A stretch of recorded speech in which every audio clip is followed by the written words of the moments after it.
Hi friends, ఈరోజు medium చెట్లు పెద్ద చెట్లు కోయిస్తున్నాను. ఇది హైదరాబాద్కి వెళ్తుంది లోడు. ప్రతిదీ కూడా ఈ వీడియోలో క్లియర్గా చూడండి. అంటే ఎప్పుడు కూడా మన బిజినెస్ గురించి కొంతవరకు పెడతా ఉంటాం కదా, అలాంటిది ఈ బ్యాక్గ్రౌండ్లో కూడా జరిగే ప్రాబ్లమ్స్ ఎలా ఉంటాయి అన్నది కూడా ఈ వీడియోలోని క్లియర్ కట్గా చూపెట్టడం జరుగుతుంది. ఫస్ట్ ఇలా లోడ్ దింపేసిన తర్వాత మొత్తం అంతా కత్తులతోనే అవన్నీ కట్ చేసి క్లీన్ చేసేస్తారు. అంటే కాళ్ళు ఉంటాయి కదా, కాళ్ళు కట్ చేసేస్తుంటారు. ఇలా కట్ చేసిన తర్వాత శుభ్రంగా ఉంటాయి. ఇందులో ఉన్న పెద్ద చెట్లు కానీ మీడియం చెట్లు కాయలు ఎలా ఉంటాయి అన్నది క్లియర్ కట్గా చూడండి. ఈస్ట్ గోదావరి వెస్ట్ గోదావరిలో ఈ విధంగా మాత్రమే ఉంటాయి. గెలలో పైనుంచి దింపిన తర్వాత అందులోని పిక్కలుగా ఉన్న కాయలు ఏవైనా ఉంటే కంపల్సరీ అది కట్ చేసేసి పక్కన పడేస్తారు.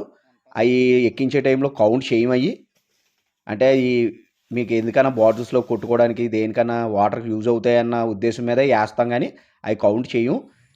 మనకి యూజ్ అవుతుంది, ఆ కాయ మనకి సైజుతో సంబంధం ఉండదు, వాటర్ శాతం ఉంది, అది యూజ్ అవుతుంది అనుకుంటేనే మాత్రం గెలలో ఉంచుతాము. అది కౌంట్ కంపల్సరీ ఉంటుంది.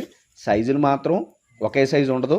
ఎందుకంటే ఇప్పుడు 2 కేజీలు బొండం సైజు ఉండొచ్చు, లేదా కేజీ బొండం ఉండొచ్చు. మధ్యలోని ఎంత వెయిట్ గ్యాప్ వచ్చింది చూశారు కదా, కనుక సైజులు ఒకటేలాగా ఉండదు. ఈ విధంగా ప్రతిదీ కూడా ఇలా కౌంట్ చేస్తారు. మా వాళ్ళు చూశారు కదా, కౌంట్ చేస్తున్నారు గెలలో. ఈస్ట్ గోదావరి వెస్ట్ గోదావరి అంటే మచ్చ శాతం కూడా కొంత ఉంటుంది. అన్ని గెల్లకు ఉండదు, అన్ని తోటలకు ఉండదు, కొన్ని ఆటలకు ఉంటాయి, కొన్ని ఆటలకు ఉండవు. ఇప్పుడు ఈ చూడండి, ఈ బొండాలకు లేవు, కొన్ని బొండాలకు ఉంటాయి. అలాగా క్లియర్ కట్గా ప్రతిదీ కూడా చెప్పేస్తాం. తర్వాత మీరు తీసుకున్న తర్వాత బొండం ఎలా పంపించారు అలా పంపించారని మమ్మల్ని మాత్రం అడగద్దు.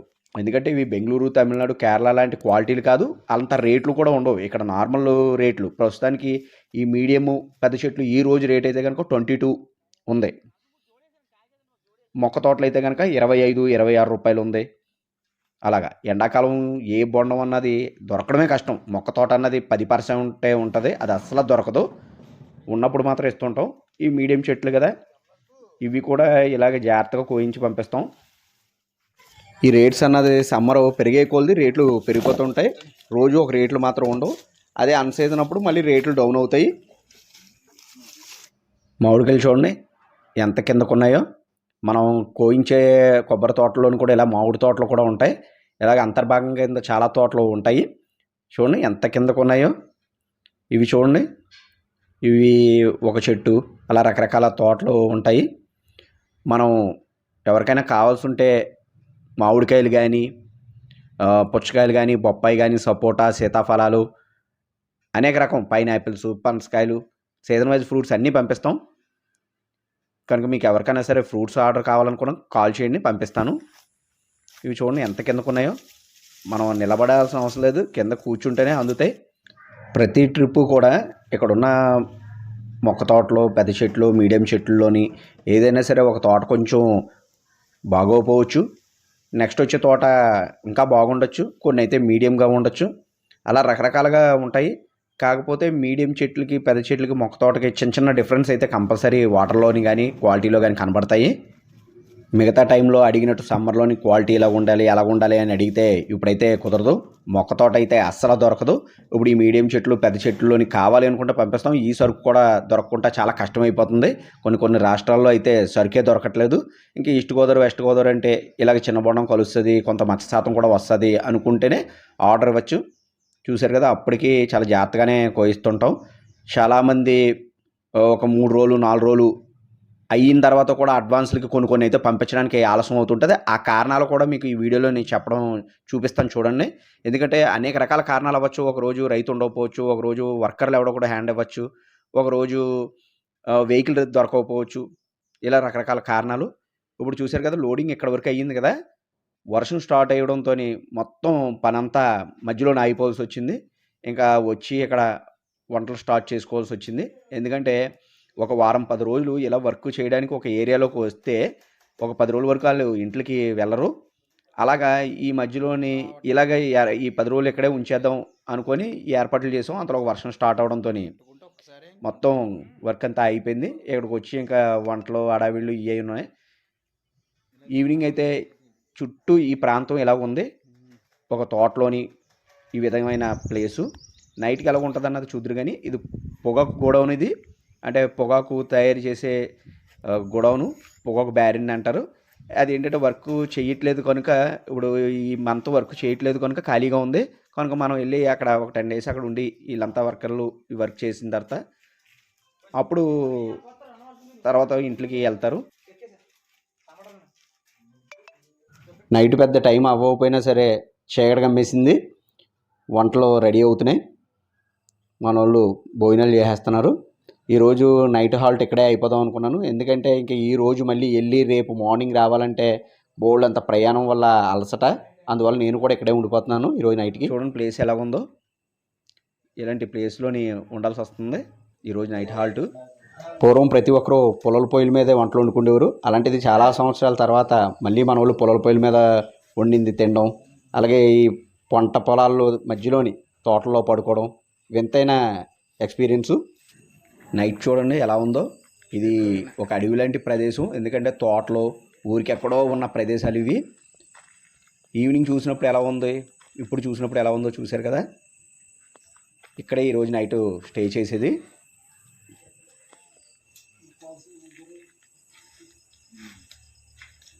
ఈరోజు నైట్ ఇక్కడే హాల్ట్ అయిపోయాం, వర్క్ అవ్వలేదు. చూడండి ఇక్కడ భోజనాలు వంటలు అన్నీని.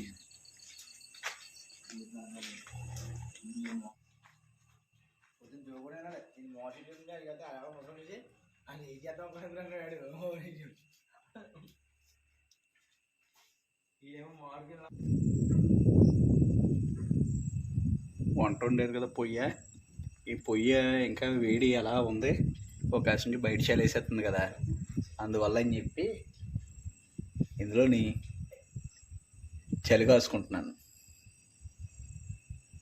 మన వాళ్ళేం పడుకునిపోయారు శుభ్రంగా, అక్కడ ఫోన్లు చూసుకున్న వాళ్ళు కొంతమంది పడుకునిపోయారు. తెల్లవారుజాము లెగాలి కదా మరి. చూశారు కదా పొగాకు గొడౌను, అంటే పొగాకు బ్యారెన్ అంటారు, పొగాకు తయారు చేసేది ఇందులోనే. ఇప్పుడు ప్రస్తుతానికి ఇందులో వర్క్ జరగట్లేదు కనుక ఖాళీగా ఉంది, లేకపోతే వర్కర్లు పొలవమంటూ వందల్లో ఉంటారు పొగాకు బ్యారెన్లోని. చుట్టూ చూశారు కదా అడవిలాగా ఉంది ప్రదేశం, జనాలు లేరు అస్సలు, చిట్ట చీకటి, ఊరికి ఎక్కడో జనాలు లేని ప్రాంతం ఇది.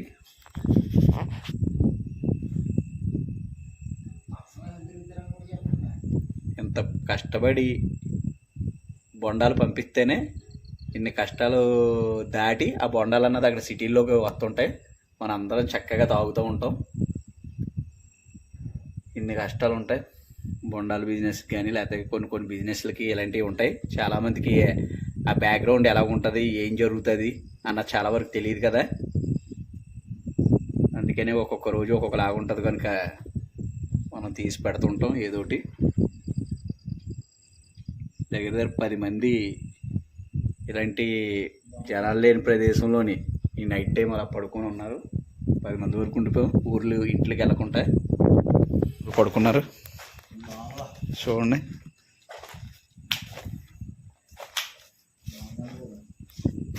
ఒక ఆశించి అక్కడ ఎటకారం ఆడుతున్నాడు, కాకపోతే ఏంటంటే ఇక్కడ దోమలు అన్నది ఉండదు. విషయం ఏంటంటే దోమలు అన్నది ఇంత పెద్ద ప్లేస్లోని దోమలు అన్నది ఉండకపోవడం కారణం ఏంటంటే ఈ పొగాకు బ్యారెన్లోనున్న పొగాకు స్మెల్ కంట దోమలు అన్నది అసలు రావంట, నిజం. లేదా ఇలాంటి ఓపెన్ ప్లేసుల్లోని ప్రతి చోట పడుకుంటే ఇప్పుడు ఇళ్లల్లోనే బోల్డంతా దోమలు కుట్టేస్తున్నాయి కదా, ఎన్ని కాయిల్స్ పెట్టుకుంటున్నారో ఎన్నెన్నో రకాలు వాడుతున్నా సరే, అలాంటిది ఇక్కడ ఇంత ప్లేస్లో ఒక్కొక్క దోమ లేదు నిజంగా. అది మెయిన్ చాలా గ్రేట్ అయిన విషయం.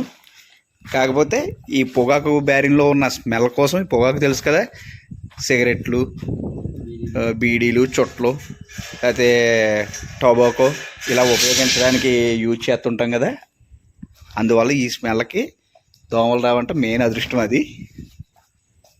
చూశారు కదా, ఇంకా అక్కడ కొంతమంది పడుకున్నారు, ఇక్కడ కొంతమంది పడుకున్నారు, అక్కడ వ్యాన్లో పడుకున్నారు కొంతమంది. ఎండాకాలంలోని ఈరోజు ఫుల్ వర్షం కొట్టేసింది, అందువల్ల వర్క్ అవ్వకపోవడం వల్ల ఇంత ఇబ్బందులు. అందులో ఏంటంటే ఒక 10 రోజులు ఇక్కడ ఉండాలని ఆలోచించుకున్నప్పుడు వీళ్ళు ఉండగలుగుతారు, కాకపోతే ఈ వర్షం వల్ల క్లైమేట్ మారిపోయింది, ఫుల్ చలి, చాలా దారుణంగా ఉంది. ఈ పొగాకు బ్యారెన్లో కూడా ఎంత చలిగా ఉందో, చాలా చలిగా ఉంది.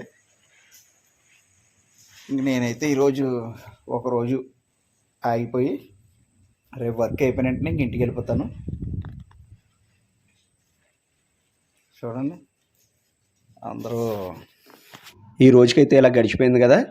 రేపు మార్నింగ్ ఆ పెండింగ్ పడిపోయిన బళ్ళు ఎలాగ లోడ్ చేయిస్తాను, అది వర్క్ ఎలా కంప్లీట్ చేసి పంపిస్తానన్నది ఈ వీడియోలోని చూడండి. మీకు ఈ వీడియో నచ్చితే మన ఛానల్ సబ్స్క్రైబ్ చేసుకోండి, లైక్స్ షేర్స్ చేయండి. Thank you for watching our videos. Me Kuppala Ravishankar.